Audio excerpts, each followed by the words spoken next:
J'ai appelé mon projet Kinshasa 2 20.0. Vous avez entendu un autre projet ici, Kinshasa 9.0. C'est juste une similitude, ce n'est pas du plagiat, parce que nous nous abreuvons tous aux mêmes sources, les sources du savoir. Et nous avons voulu, peut-être à notre manière, faire un clin d'œil à la modernité. Vous avez certainement vu, peut-être, un film qui s'appelait Total Recall, où on a réinitialisé un individu qui est redevenu un individu nouveau. Et cet individu reprogrammé est reparti dans une nouvelle perspective de vie. Pourquoi je parle de Kinshasa 2?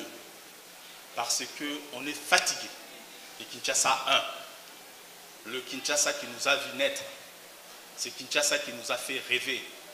Le Vatican, le Mangwele, les Epompa, les théâtres de chez nous, le Maboké, le ceci, le cela, les Kingabwa.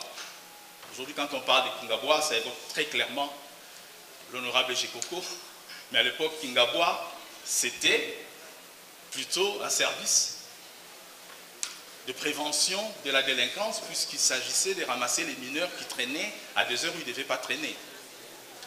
Mais ce qui devrait un peu plus nous offusquer, c'est justement ces mineurs qui traînent à 10 heures, à 15 heures, parce que chassés de l'école, parce que les parents n'ont pas payé le minerval.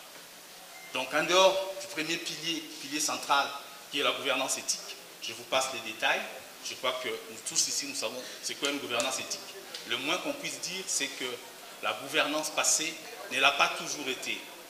Mais je crois qu'il faut aussi être honnête intellectuellement pour reconnaître le travail réalisé, puisqu'on ne peut pas considérer qu'il ne s'est rien passé.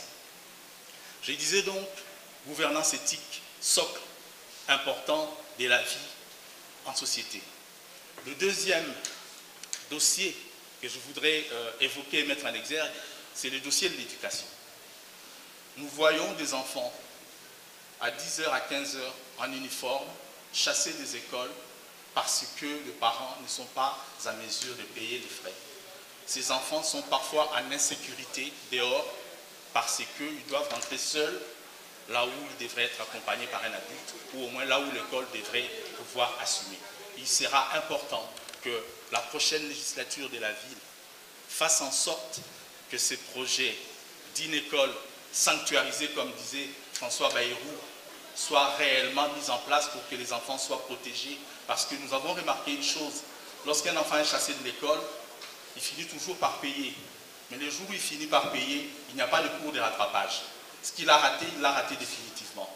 Et ça, personne n'y pense. Il faudra sincèrement qu'on s'y penche. Je voudrais revenir sur la santé, qui est un dossier important. Nous avons un ennemi commun. Lorsque nous nous acharnons à nous créer des ennemis, à nous battre entre nous, nous oublions que nous avons un ennemi commun. Cet ennemi commun s'appelle l'anophèle. C'est le paludisme. Le paludisme tue un Congolais pour le 30 minutes, ce qui est énorme. Et cette mortalité-là est évitable, puisque nous connaissons des pays, notamment en Europe occidentale, où on a éradiqué avec des moyens militaires le paludisme en asséchant des marais et en utilisant des techniques très sophistiquées pour arriver à mettre en place des conditions d'hygiène. Alors c'est vrai de dire Kinshasa poubelle, Kinshasa ceci, mais si Kinshasa a été une poubelle, nous sommes tous responsables. Nous avons une responsabilité que Kinshasa soit une poubelle, ne serait-ce qu'en nous résignant ou parfois même en contribuant à en faire une poubelle. La solution en matière d'assainissement, de notre point de vue, serait d'essayer de décentraliser au maximum.